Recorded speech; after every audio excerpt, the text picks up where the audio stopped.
মগজ যার উর্বর তাকে সুযোগের অপেক্ষায় থাকতে হয় না, সুযোগ নিজ থেকে তাকে এসে ফরিয়াদ জানায়, আমাকে গ্রহণ করুন।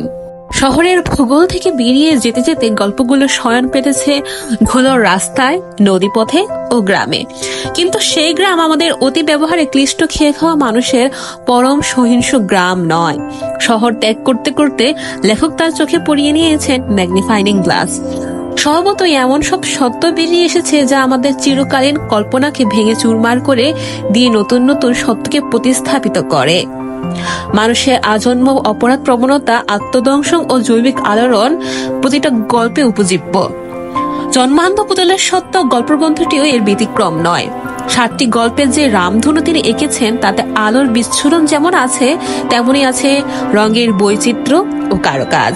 গল্প বলার ক্ষেত্রে লেখক একই সাথে ক্যালকুলেটিভ ও ইতিহাস সচেতন, আবেগী ও দার্শনিক, প্রেমিক ও প্রতারক।